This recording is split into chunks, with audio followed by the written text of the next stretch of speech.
Ladies and gents, welcome. We've got some 1v1 Arabia. Shocker. And we've got Nikov looking to get some revenge against Doubt.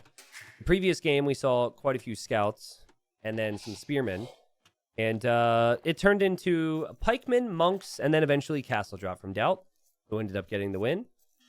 And this matchup could actually be very similar in some ways, though I don't think we'll see as much infantry play.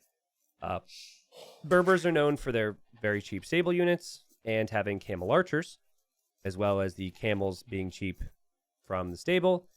So if I'm Berbers, I almost always, in any matchup, want to play into my stable units.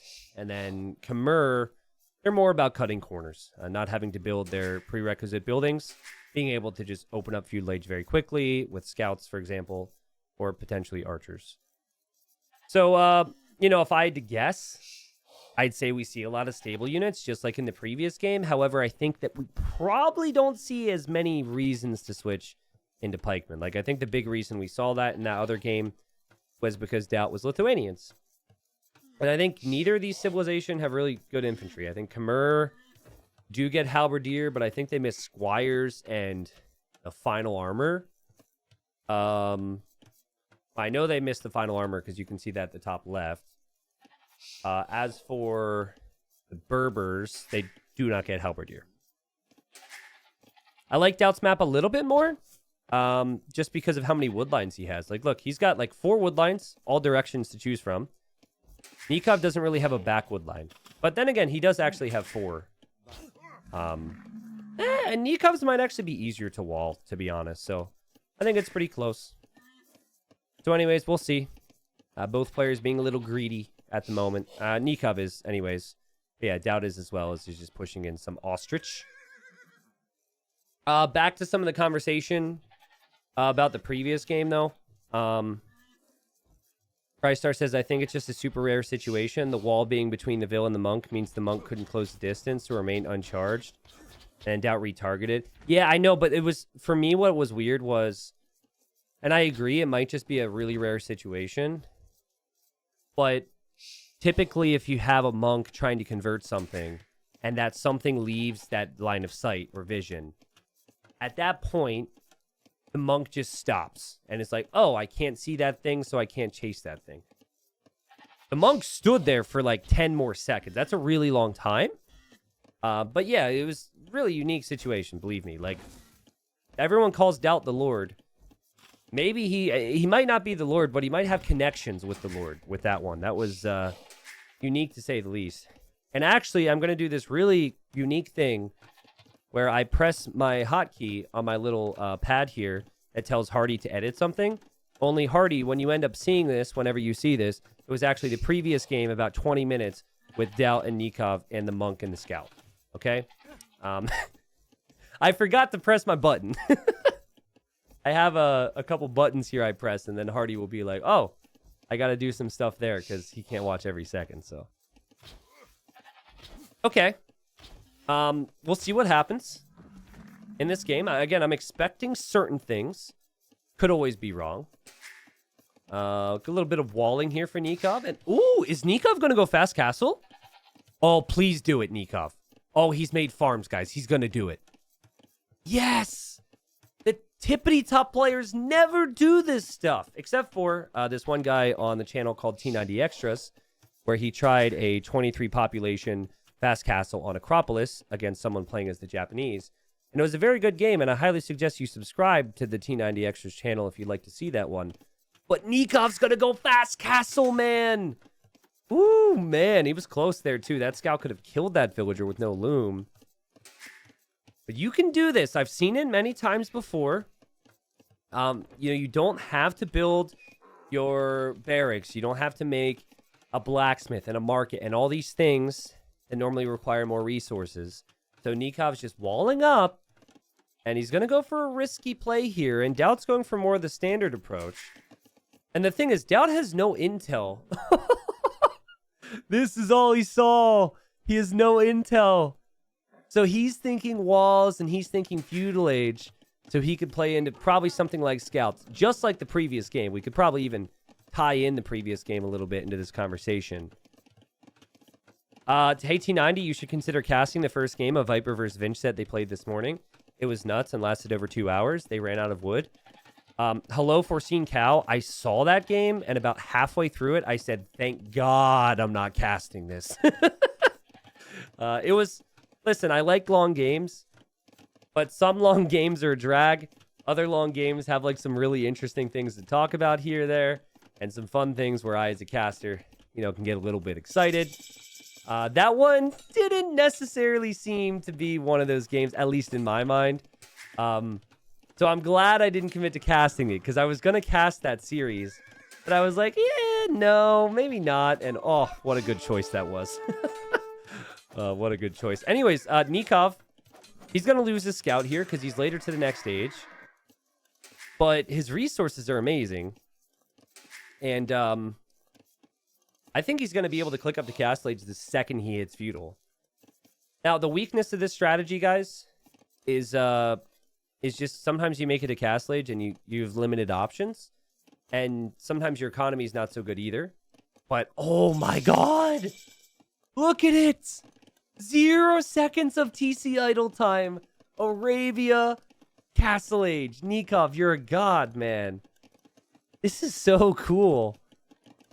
And so Doubt, he must know something's up now because he's killed Nikov's scout. And he didn't make a stable, which I think is what he was originally going to do. Because we expected stable units from the Berbers, right? So he's looking, and I think he's going to see the walls, and he's going to at least be asking himself, what is this guy doing? Has he gone fast castle? And then, of course, the next question is, like, what do you do against it? So I've done this strategy before. And in my feeling, you have two options. You make a couple knights with no upgrades. That's right, no upgrades. Or you go for the second town center right away. And so for Nikov, he's probably going to make a couple knights. And then he might go for the town center afterwards. Yeah, less than 1,000 score. You just don't see that. Now, granted, that some of that's because he just lost his scout right away. But even still. So Doubt, he's going to make a market. And he feels the need to rush to Castle Age, right? So he's like, I've got to either pressure him with all-in knights if he's booming, or I need to defend myself with camels and monks if he applies pressure to me. So, pretty typical stuff from Dowd. He actually doesn't build many farms. And he's just going to sell some stone, buy some food. And that's his way of trying to figure things out here. What? He's going to drop a town center and make some knights. So, I guess, like, he can't really get his wood upgrade or his farm upgrade because he's trying to do that as well. But it's not like you can't delay those things. It's not the end of the world if you delay upgrades a little bit. Dang. Maybay says, what about a castle drop? Well, you can't really castle drop if you don't have map control. What gets tricky is you just don't know what he's doing. So, you know, you can assume that he might be greedy with the town center, but you also saw he's on gold. And so, you know, getting villagers on the stone doesn't mean that you're going to be able to drop a castle forward. So, if you miss the time, 1310 castle drop. That's not a record, but that's probably... Or castle time, excuse me, is what I meant to say. But that might tie the record of what I've ever seen in a 1v1 at, well, maybe any level, truthfully, on Arabia. Obviously, Arena, you can pull off some times that are a little bit faster than that. But he couldn't go into this game just saying he was going to do that. It was a random Civ game. He gets dealt the situation, and man, oh man, has he made it look easy. But he's at the limit with resources, so expect the TC idle count to go up. And Doubt's on one stable. And Doubt's looking to see what exactly is happening here. And he's going to see the town center now. So he's going to say, oh, okay, he's booming. I'm a little surprised as Nikov just gets loom. He didn't have loom. I guess he was walled for the most part, but that's funny. That's actually why it wasn't 1330 or 1340, which is what people expect. Because that would have incorporated loom into the equation. But yeah, Doubt's going to go one. I'm a little confused, actually. Because when you see two town centers here, you think, okay, he's not investing as much into army. So normally you see a second stable to push it back. But he's just going to go one stable, and he's going to add monks as well. Super greedy from Nikov. Like, there's a big question with Khmer over their tech tree. You don't see elephants frequently in 1v1s because they're so expensive and so easy to convert. And they don't have any real military bonuses to get excited about. So we didn't even see a monastery drop from Nikov, like, even to heal up or get conversions. So there's the monastery now. I mean, I as impressive as it was, there's a big risk in this. Anyways, Doubt's gonna send a knight out as well. I like the knight edition because the knight's better at killing things than the camels are. The camels is just has the bonus damage against the enemy knights. And there should be a few monks here for the Argentinian. Now, 1330 is not the quickest possible castle age because you can really cut some corners and get the castle age faster in different scenarios where you don't have to wall or if you use the market. But then you also might make it to castle age and you might not be able to do anything. Like, this is the fastest castle age you will get on Arabia where you could actually do something with it. And do something he has, right? But I still think I prefer Doubt's position. Doubt has dealt with this so nicely. And we'll see what Nikov could really get out here in terms of military, guys. And Doubt's going to try and go after that town center. I'm really racking my brain right now. Is that the fastest castle age that you guys have seen in 1v1 Arabia? And is it the fastest castle age I've seen in 1v1 Arabia? I think it is the fastest I've ever witnessed. Because the only other player, there was a player named Skill Yourself. So it's not a new strategy, but I remember making videos with him. And his uptime was always like 1335 because of Loom. He would always get Loom. And I must have played up against him like 10 times with that strat. And for reference, he was in the top 100 at that time. So yeah, I think that might actually be the record. Ozone, it was 1310. So he went Khmer FC, but he skipped Loom. And it was flawless. He had 0 seconds of TC idle time throughout the whole build all the way up to Castle Age. Not going to be so flawless now. Nikov's going to go for more monks. I feel like Khmer do get redemption. So the gold is going to be really important so we can convert some siege here. And Nikov has a 20 villager lead. Dang, boy.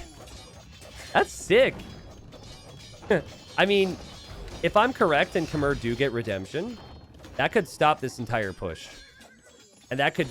Doubt's going to go for a castle, too. Doubt knows he needs to kill fast here because of how big a lead his opponent has.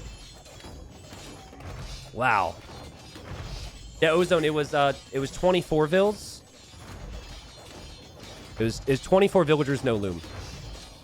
1310 on the dot. So I think that's as fast as you can get with that pop.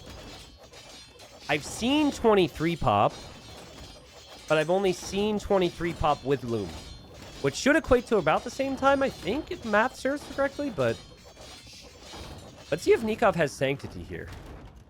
He doesn't have Sanctity yet. He needs to get that next, because your monks can get one-shotted by Siege if you don't have Sanctity. Okay. Doubt's got to be thinking about sending the villas forward. We might see it any second. Berber villagers are fast. Nice quick wall there from Doubt. Sanctity's on the way. And Doubt realizes redemption is in, and now his siege has been converted here. And he's trying to stay close over here, but if he stays too close, he could lose camels or knights as well, and he does lose a camel. And Nikov needs to delete that and does. Doubt's committed. He's going to send the vills, I think. I mean, he knows he's behind. Will he back up and try and just boom it home?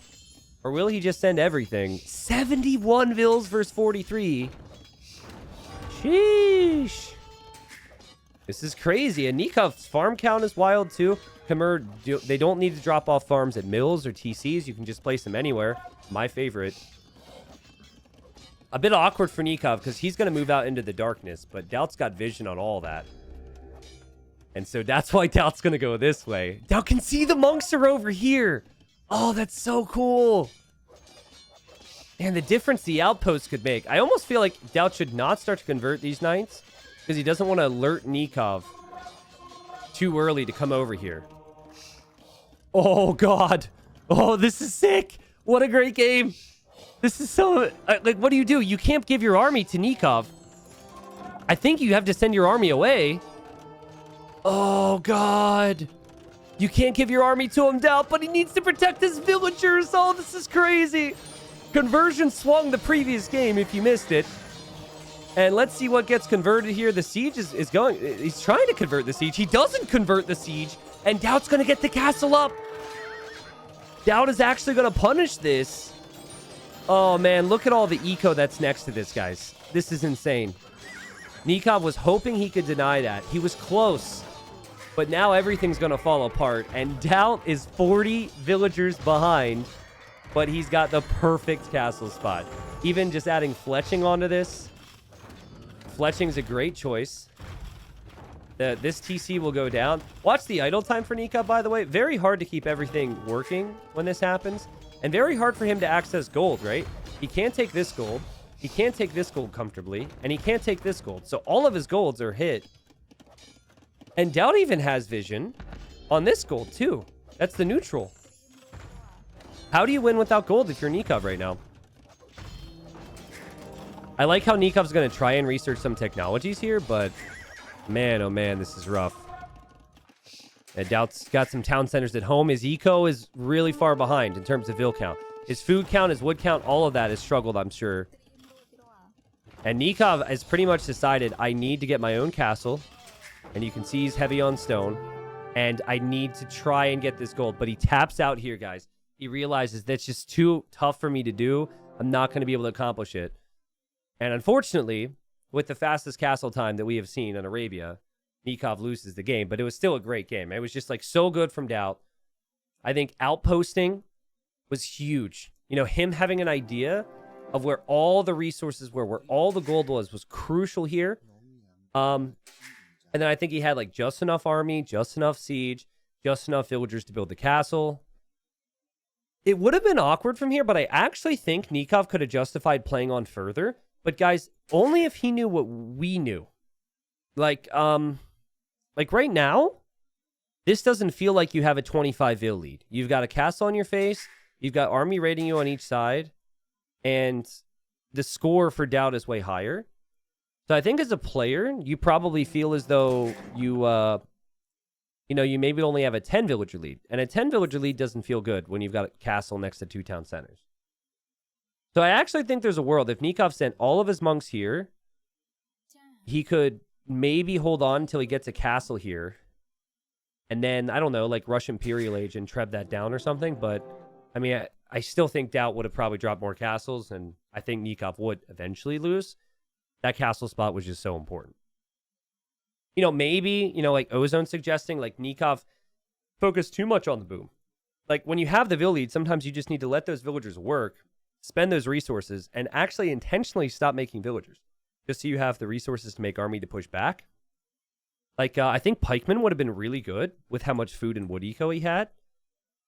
But it also just never feels great to push against siege with Pikeman. And Pikeman's all rather slow, so maybe that was part of it. Nikov did collect more resources there, but was going to probably see this whole thing flip if this game continued. Well played from Doubt. I love every aspect of that game, and I hope people who watched it later on YouTube enjoyed it as much as I did. That's the type of game I want to see more of. I like the meta stuff too, don't get me wrong, but that was fun stuff. Great job from Doubt. The market, he knew, man. He knew Nikov was FC. He knew it was fast castle, and he scouted the extra TC, and he knew exactly what he needed to do. He made that look so easy.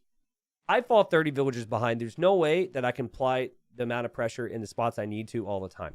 I'd either miss out on a gold, or my castle would get denied, or I wouldn't have the amount of army I'd need, or I'd overinvest in army, something like that. That's just what experience does, and that's what makes Doubt Doubt.